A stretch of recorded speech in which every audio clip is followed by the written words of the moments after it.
कहानी की शुरुआत में हम सोनिक को देखते हैं जो फुल स्पीड में दौड़ता हुआ बेडरॉक के ऊपर पहुंचता है, जहां उसके दोस्त एगमैन को रोकने में लगे हुए थे क्योंकि एगमैन पैराडॉक्स प्रिज्म को हासिल करना चाहता था। वो सोनिक से कहता है, मैं इस प्रिज्म को हासिल करके तुम्हारी इस हरी भरी दुनिया को एक रोबोटिक वर्ल्ड में बदल दूंगा। ये सुनते ही सोनिक और उसके दोस्त एगमैन के रोबोट्स को खत्म करने लगते हैं। उसके दोस्तों के नाम हैं नक्कल्स, टेल्स, एमी रोज और रूज होते हैं, लेकिन एगमैन के रोबोट उस प्रिज्म को बाहर नहीं निकाल पा रहे थे। इसीलिए एगमैन अपने सूट की मदद से खुद उस प्रिज्म को निकालने की कोशिश करता है। तभी सोनिक चिल्लाता है, उससे दूर हटो, और वो फुल स्पीड में उसकी तरफ बढ़ता है। टेल्स और बाकी सभी उसे रोकने की कोशिश करते हैं क्योंकि उस प्रिज्म से खतरनाक एनर्जी निकल रही थी, मगर सोनिक नहीं रुकता और वो सीधे उस प्रिज्म से टकरा जाता है, जिससे प्रिज्म के कई टुकड़े हो जाते हैं और वो टुकड़े चारों तरफ बिखरने लगते हैं। इसी के साथ पैराडॉक्स प्रिज्म के टूटने से कई शैटरवर्स बन जाते हैं, ऐसी दुनिया जहां मल्टीपल डायमेंशंस में जाया जा सकता था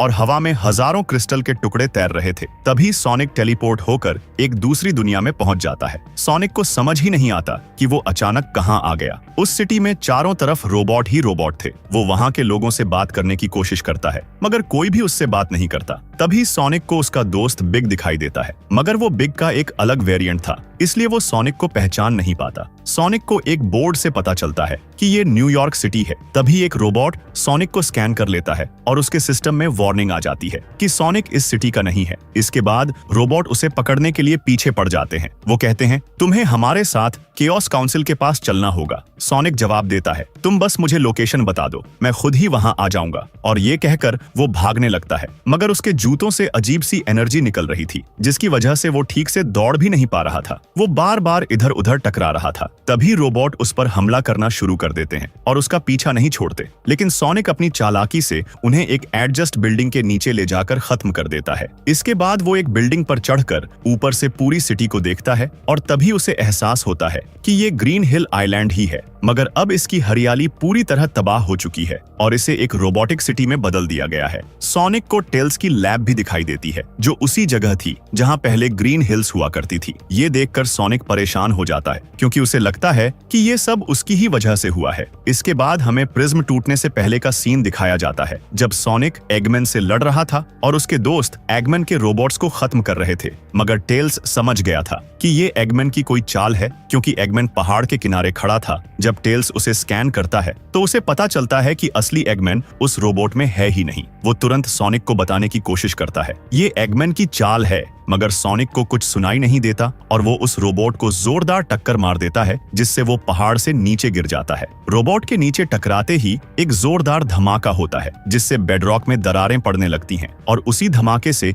एक गुफा खुल जाती है जो सीधे पैराडॉक्स प्रिज्म तक जाती थी। लेकिन सोनिक के दोस्तों को इस बात का जरा भी अंदाजा नहीं होता। सोनिक देखता है कि रोबोट में एगमैन नहीं है, मगर वो सोचता है कि वो भाग गया होगा। टेल्स परेशान होकर वहां से चला जाता है। वहीं दूर खड़ा एगमैन ये सब देखकर मुस्कुरा रहा था और अपने रोबोट से कहता है, सोनिक की वजह से हमें प्रिज्म की गुफा मिल गई, वरना हमें इसे ढूंढने में बहुत समय लग जाता। इसके बाद सोनिक टेल्स की वर्कशॉप पर जाता है, जहां टेल्स काम कर रहा होता है। सोनिक उससे कहता है, तुम्हें थोड़ा ब्रेक लेना चाहिए, मगर टेल्स जवाब देता है, आज जो कुछ हुआ वो एगमैन की चाल थी, इसलिए मुझे उस पर नजर रखनी होगी। तभी सोनिक एक क्रैशर से मिला हुआ एक डिवाइस दिखाता है जो एगमैन के रोबोट में लगा हुआ था। टेल्स उसे देखकर कहता है, ये एक एनर्जी बूस्टर है, और फिर समझाता है, ये सब एगमैन का ट्रैप था। जो धमाका हुआ वो तुम्हारी स्पीड और इस पावर एम्पलीफायर की वजह से हुआ। तभी वहां रूज भी आ जाती है और वो सोनिक से कहती है, एगमैन ने तुम्हें बेवकूफ बना दिया। लेकिन टेल्स अब भी सोच में पड़ा था कि एगमैन ने इतना बड़ा धमाका आखिर क्यों किया।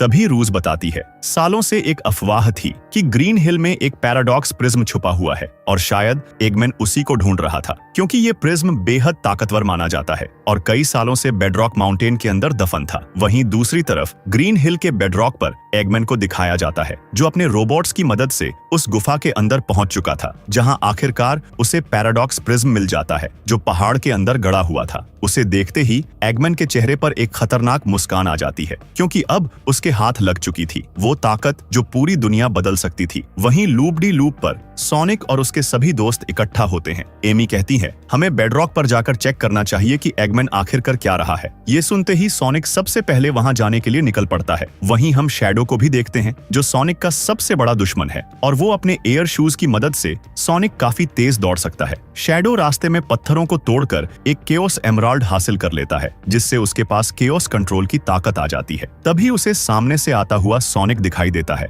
और बिना समय गंवाए वो सोनिक को एक जोरदार पंच मार देता है, जिससे दोनों के बीच लड़ाई शुरू हो जाती है। इस वजह से सोनिक बेडरॉक तक नहीं पहुंच पाता, लेकिन जब उसके बाकी दोस्त बेडरॉक पर पहुंचते हैं तो वहां एगमैन के सारे रोबोट्स को सही सलामत देखकर वो समझ जाते हैं कि सोनिक अभी तक वहां नहीं पहुंचा, मगर उन्हें ये समझ नहीं आता कि ऐसा कैसे हो सकता है। सोनिक शैडो से कहता है, मुझे एक मिशन पर जाना है, लेकिन शैडो उसका पीछा छोड़ने को तैयार नहीं होता। वो फिर से सोनिक को पंच मारकर दूर गिरा देता है और दोनों के बीच लड़ाई फिर शुरू हो जाती है। कोई भी रुकने को तैयार नहीं था, मगर तभी सोनिक को बेडरॉक की तरफ एक बड़ा धमाका दिखाई देता है और वो समझ जाता है कि उसके दोस्तों को उसकी जरूरत है। इसके बाद वो शैडो को चकमा देकर बेडरॉक की तरफ निकल जाता है, लेकिन इसके बाद का उसे कुछ याद नहीं रहता। अब सोनिक को ये एहसास होता है कि पैराडॉक्स प्रिज्म की वजह से एगमैन ने ग्रीन हिल पर कब्जा कर लिया है और उसे अपने रोबोट्स की मदद से एक डरावनी रोबोटिक दुनिया में बदल दिया है। ये सोचकर सोनिक बेहद मायूस हो जाता है। उसे लगता है कि एगमैन अपने प्लान में कामयाब हो गया और उसकी वजह से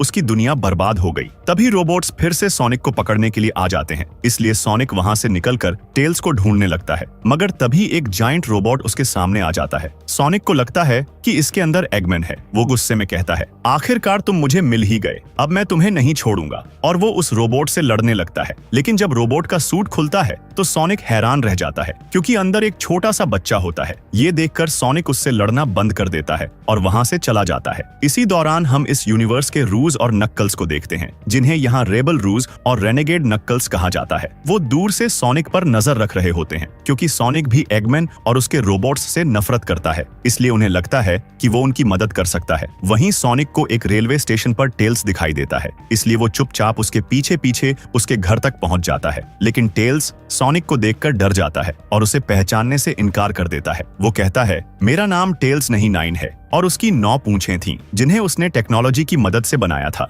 9 सोनिक को दुश्मन समझकर उस पर हमला कर देता है। दोनों बाहर एक चलती ट्रेन पर लड़ने लगते हैं। सोनिक उसे समझाने की कोशिश करता है, मैं तुम्हारा पुराना दोस्त हूँ, मगर 9 उसकी एक भी बात सुनने को तैयार नहीं होता और लगातार हमला करता रहता है। सोनिक बस उसके वारों से बचता रहता है। तभी 9 का पैर फिसल जाता है और वो नीचे गिरने लगता है। उसी समय एक तेज रफ्तार ट्रेन उसकी तरफ आ रही होती है, मगर आखिरी पल में सोनिक उसे बचा लेता है। 9 ये देखकर हैरान रह जाता है। वो कहता है, तुमने मेरी जान बचाई। सोनिक उसे समझाता है, क्योंकि हम दोस्त हैं, मगर 9 को अब भी यकीन नहीं होता। तब सोनिक उसे एक पुरानी बात याद दिलाता है, जब हम पहली बार मिले थे तुम एक बहुत होशियार छोटा सा फॉक्स थे। तुम हमेशा वही करते थे जो तुम्हारा दिल चाहता था, लेकिन कुछ बुरे फॉक्स तुम्हें परेशान करते थे, क्योंकि तुम्हारी 2 पूंछें थीं। तब मैंने तुम्हें उनसे बचाया और तभी से हम सबसे अच्छे दोस्त बन गए। ये सुनकर 9 थोड़ा चुप हो जाता है और फिर धीमी आवाज में कहता है, मेरे साथ ऐसा कुछ नहीं हुआ। मैं बचपन से ही अपने काम से काम रखता था, फिर भी कुछ बुरे फॉक्स मेरी एक्स्ट्रा पूंछ की वजह से मुझे सताते थे।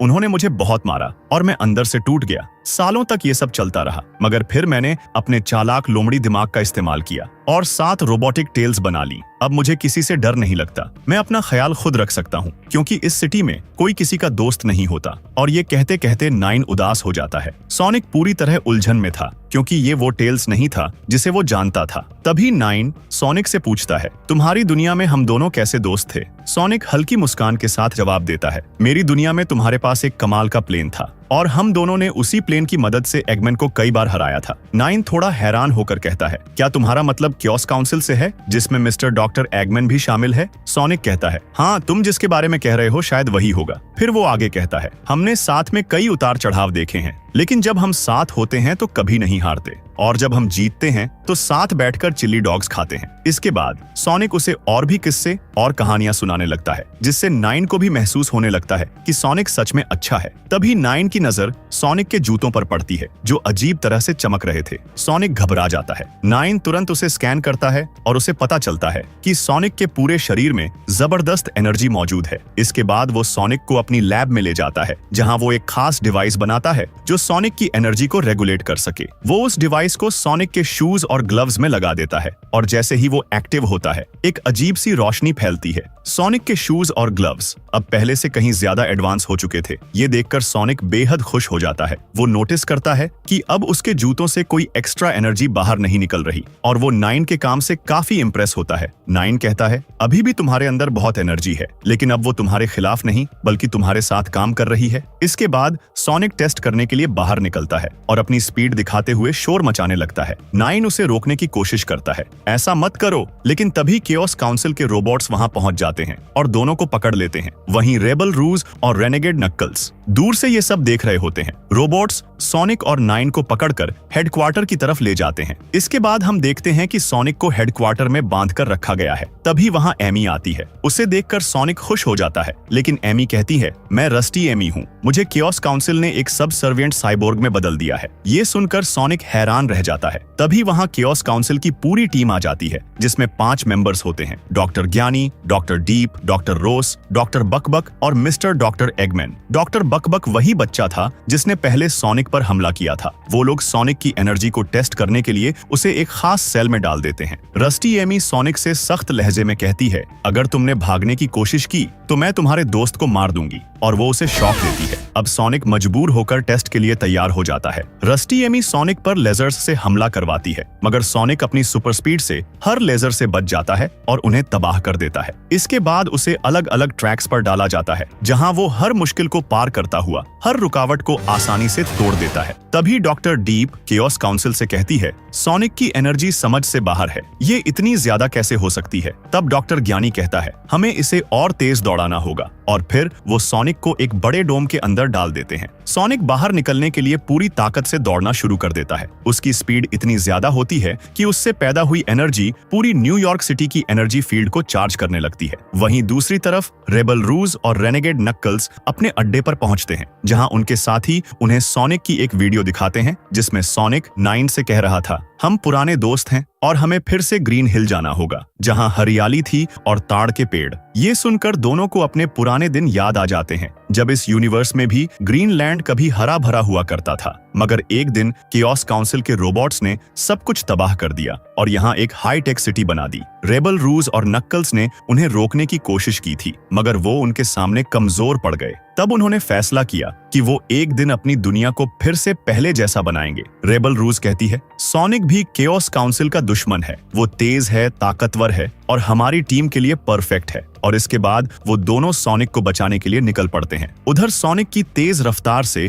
एक जबरदस्त रोशनी निकलती है, जो पूरे शहर की बिजली को ठप कर देती है। सभी रोबोट्स बंद होकर नीचे गिर जाते हैं। इस मौके का फायदा उठाकर रेबल रूज और नक्कल्स केओस हेडक्वार्टर के अंदर घुस जाते हैं, लेकिन लगातार दौड़ने की वजह से सोनिक को चक्कर आने लगते हैं और तभी शहर की बिजली वापस आ जाती है। रोबोट्स फिर से एक्टिव हो जाते हैं। तभी सोनिक को अचानक याद आता है कि जब वो बेडरॉक पर पहुंचा था तो वहां शैडो भी आ गया था, और इसी के साथ सोनिक को एक बार फिर पकड़ लिया जाता है। डॉक्टर ज्ञानी रस्टी रोज से पूछता है, क्या सोनिक ने हमारी पावर सप्लाई चुरा ली है? रस्टी जवाब देती है, नहीं, सोनिक के अंदर पहले से ही हमारी पावर सप्लाई जैसी ताकत मौजूद है। ये सुनते ही मिस्टर डॉक्टर एगमैन के दिमाग में एक खतरनाक आइडिया आता है। वो कहता है, अगर हम अपने पावर क्रिस्टल और सोनिक की एनर्जी को मिला दें तो हम न सिर्फ अपने रेजिस्टेंस दुश्मनों को खत्म कर सकते हैं, बल्कि रेबेल्स की टीम को भी पूरी तरह मिटा सकते हैं। इसके बाद वो एनर्जी एक्सट्रैक्टर मशीन का इस्तेमाल करके सोनिक की एनर्जी निकालने की कोशिश करने लगते हैं। सोनिक कहता है, मरने से पहले मैं अपने आखिरी शब्द कहना चाहता हूँ, और वो उन्हें अपनी बातों में उलझाने लगता है।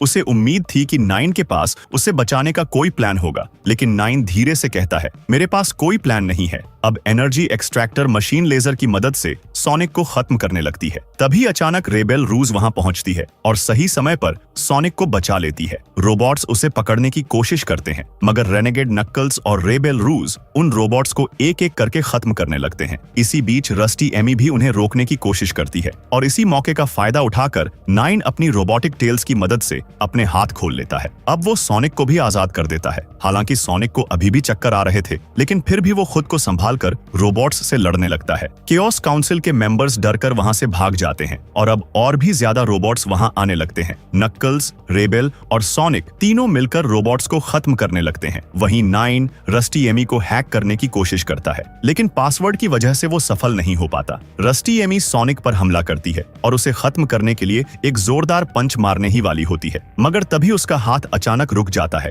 क्योंकि नाइन आखिरकार उसे हैक कर लेता है। अब रस्टी एमी पूरी तरह उसके कंट्रोल में आ जाती है और अब नाइन उसी रस्टी एमी से केओस काउंसिल के रोबोट्स को खत्म करवाने लगता है। एक साइबोर्ग होने की वजह से रस्टी बेहद आसानी से सभी रोबोट्स को तबाह कर देती है। वहीं केओस काउंसिल को पता चल जाता है कि नाइन ने रस्टी को हैक कर लिया है, इसलिए वो तुरंत सिक्योरिटी रूम की तरफ भागते हैं, जहां वो देखते हैं कि रस्टी उनके ही एक रोबोट्स को खत्म कर रही है। नाइन रस्टी की मदद से दरवाजे बंद करवा देता है, जिससे अब कोई भी रोबोट अंदर नहीं आ पाता। सोनिक ये सब देखकर खुश हो जाता है और सबको गले लगाने की कोशिश करता है, मगर बाकी सब उससे थोड़ा दूर हट जाते हैं। तब सोनिक मुस्कुराकर कहता है, मैं एक हाई स्पीड हेजहॉग हीरो हूँ और मेरे पास हर समस्या का हल है। हम सब मिलकर इस दुनिया को ठीक कर देंगे। लेकिन तभी रोबोट्स गेट तोड़कर अंदर आने की कोशिश करने लगते हैं। नाइन सिक्योरिटी कैमरों को भी हैक कर लेता है। उधर मिस्टर एगमैन डॉक्टर डीप से कहता है, हम उन्हें भागने नहीं दे सकते, हमें उन्हें यहीं खत्म करना होगा। डॉक्टर डीप अपना पावरफुल सूट पहन लेता है और इधर सोनिक की टीम रोबोट्स से बचते हुए भागने लगती है। नाइन कहता है, हमें भागना नहीं चाहिए। अगर हम उनका एनर्जी क्रिस्टल हासिल कर लें तो हम उनके सारे सिस्टम बंद कर सकते हैं, क्योंकि उस क्रिस्टल के बिना ना कोई एनर्जी बचेगी और ना ही रोबोट्स ज्यादा देर तक चल पाएंगे। सोनिक तुरंत कहता है, वो क्रिस्टल पैराडॉक्स प्रिज्म ही होगा और उसी की मदद से एगमैन ने इस दुनिया को बदला है। वो रस्टी से पूछता है, प्रिज्म कहाँ है? रस्टी जवाब देती है, मेरे पास कोर के सभी सेक्टर्स का एक्सेस नहीं है। तभी रोबोट्स फिर से वहां पहुंच जाते हैं, इसलिए सब लोग सीढ़ियों से नीचे भागने लगते हैं, मगर तभी डॉक्टर डीप अचानक सोनिक को पकड़ लेता है। बाकी टीम रोबोट्स से लड़ने लगती है। सोनिक डॉक्टर डीप के हमलों से बचता है और उसे जवाबी हमला करता है, मगर डीप उसे जोर से दूर फेंक देता है। तभी एक रोबोट नाइन को पकड़ लेता है और उस पर हमला करने लगता है। ये देखकर सोनिक तुरंत खुद को छुड़ाता है और नाइन को बचा लेता है। अब वो फिर से डॉक्टर डीप से भिड़ जाता है और मिलकर सभी रोबोट्स को खत्म कर देते हैं। ये देखकर मिस्टर डॉक्टर एगमैन गुस्से में आ जाता है और डॉक्टर रोज से कहता है, सभी रोबोट्स में एक्स्ट्रा एनर्जी डालो। जैसे ही रोबोट्स की पावर बढ़ती है,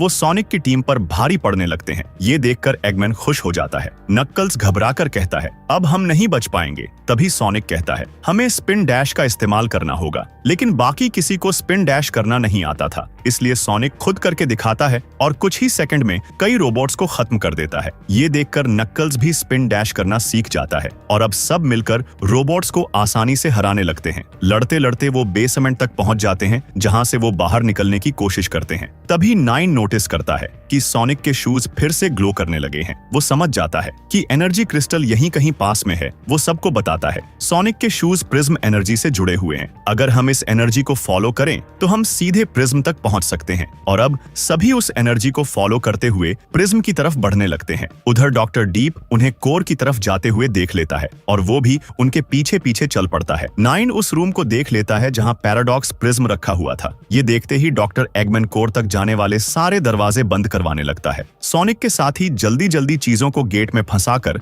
आगे बढ़ने लगते हैं। तभी पीछे से रोबोट्स आकर उन पर फायरिंग शुरू कर देते हैं। ये देखकर सोनिक अचानक अपनी पूरी स्पीड में दौड़ता है और जैसे ही वो दौड़ता है, उसके आसपास की हर चीज स्लो हो जाती है। वो हर लेजर से बचते हुए तेजी से आगे बढ़ता है। ये नजारा देखकर उसके सभी दोस्त हैरान रह जाते हैं। सोनिक अपने हमले से रोबोट्स के साथ साथ डॉक्टर डीप को भी टावर से नीचे गिरा देता है। इसके बाद वो वापस अपने दोस्तों के पास लौटने लगता है, मगर तभी बेबी डॉक्टर बक बक अपना सूट पहनकर वहां आ जाता है। उधर नाइन अभी भी कोर का गेट खोलने की कोशिश कर रहा था। वो सोनिक से कहता है, मुझे इसे खोलने के लिए थोड़ा और समय चाहिए। सोनिक सारी जिम्मेदारी अपने ऊपर लेते हुए रोबोट्स को अपनी तरफ खींचता है और उन्हें अपने पीछे आने पर मजबूर कर देता है। अब वो उन्हें टावर से नीचे ले जाता है। मेट्रो ट्रैक के रास्ते आगे बढ़ते हुए अपनी चालाकी से एक एक करके सभी रोबोट्स को खत्म करने लगता है, लेकिन डॉक्टर बकबक अब भी उसका पीछा नहीं छोड़ता। तभी सोनिक अपनी फुल स्पीड में दौड़ता है और अचानक उन सभी के पीछे पहुंच जाता है। फिर एक के बाद एक सभी रोबोट्स को खत्म कर देता है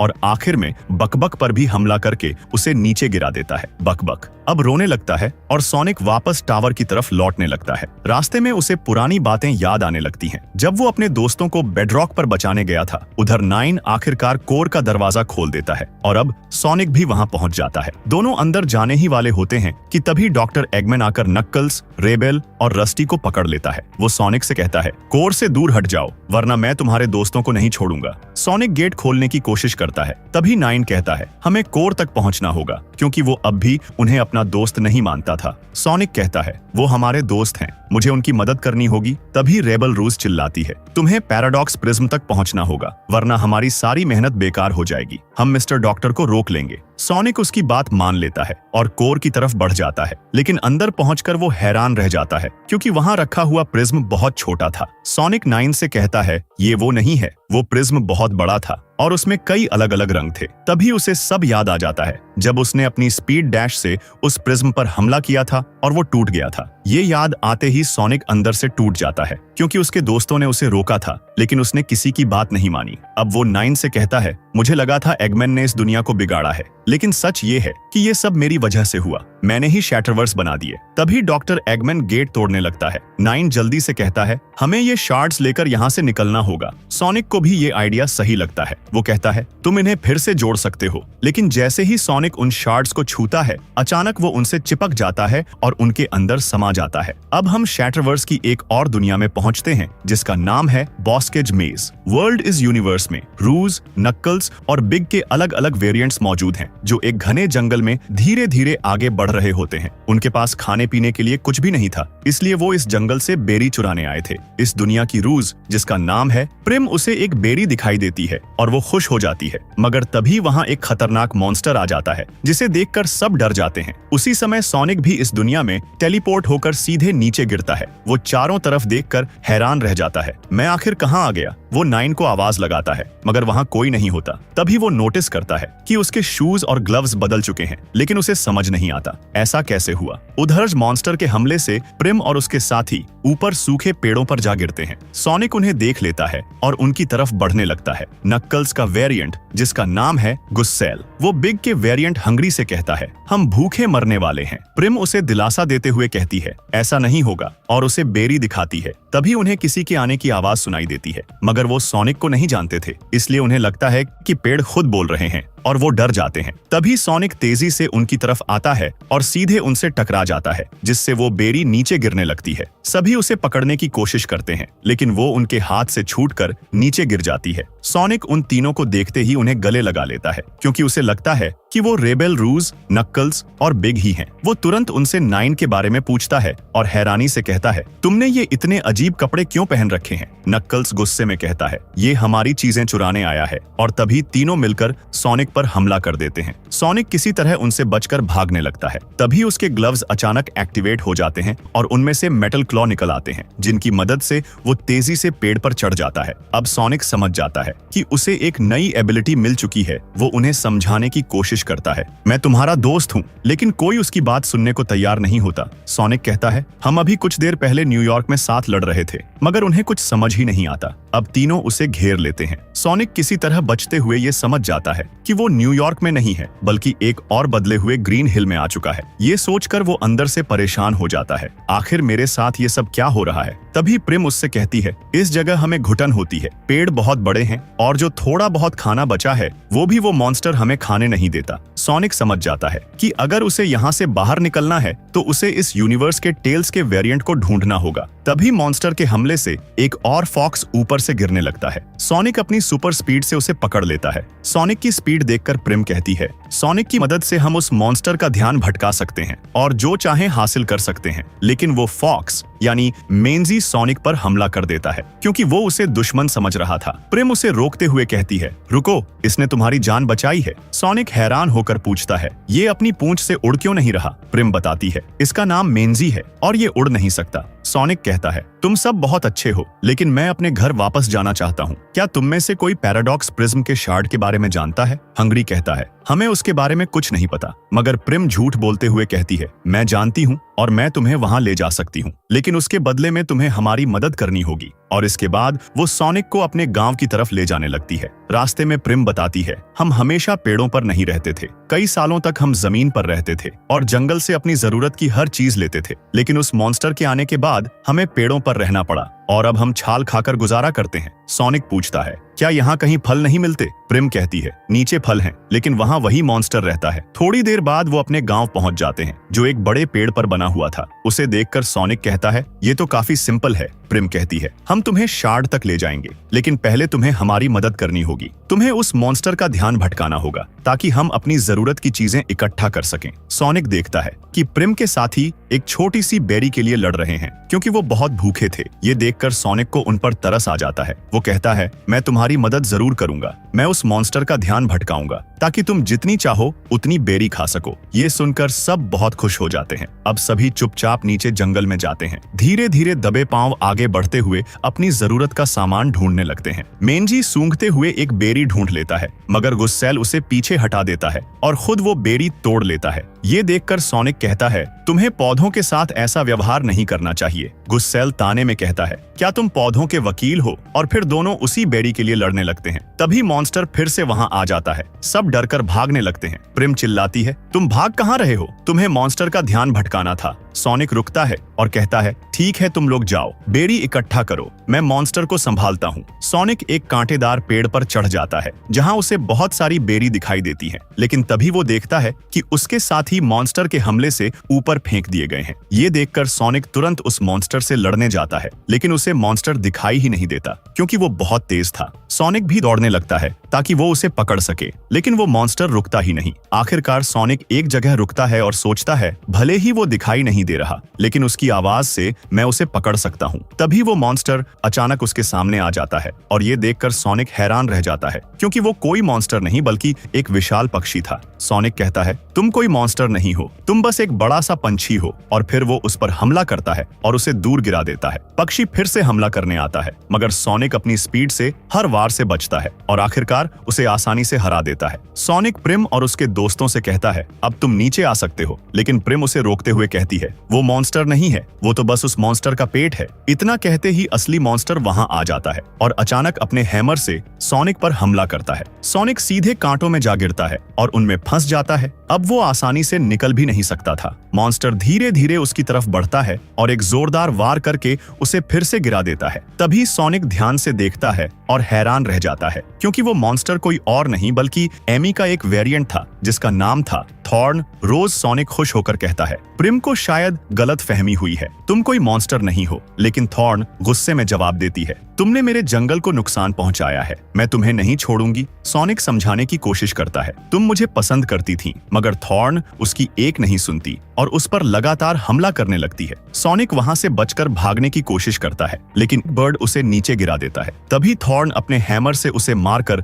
आसमान में उछाल देती है, लेकिन सोनिक हार मानने वालों में से नहीं था। वो अपनी पूरी स्पीड से वापस नीचे आता है और थॉर्न पर हमला करने ही वाला होता है। तभी उसे अपनी एमी की याद आ जाती है, जिससे वो सच में प्यार करता था, और उसी पल वो रुक जाता है। मगर थॉर्न उसे नहीं बख्शती और लगातार हमला करती रहती है। सोनिक कहता है, हिंसा किसी चीज का हल नहीं है, हम दोस्त हैं। थॉर्न गुस्से में कहती है, मेरा नाम थॉर्न रोज है, और एक जोरदार वार करके सोनिक को दूर फेंक देती है। सोनिक दो बर्ड्स से टकराता हुआ नीचे गिरता है। तभी उनमें से एक बर्ड कीचड़ में धंसने लगता है। सोनिक तुरंत उसकी मदद करता है, उसे बाहर निकालता है और साफ भी कर देता है। ये देखकर वो बर्ड खुश हो जाता है और थॉर्न भी ये सब देख लेती है। अब उसे समझ आने लगता है कि सोनिक इतना बुरा नहीं है। सोनिक चारों तरफ देखता है और नोटिस करता है कि वहाँ बहुत सारे पेड़ कटे हुए हैं। वो सोच में पड़ जाता है, आखिर यहाँ हुआ क्या है। तभी थॉर्न अपनी बर्ड पर सवार होकर वहां आती है और कहती है, ये सब तुम्हारे उन दोस्तों की वजह से हुआ है जो ऊपर रहते हैं। उन्होंने जंगल काट दिया, सब कुछ बर्बाद कर दिया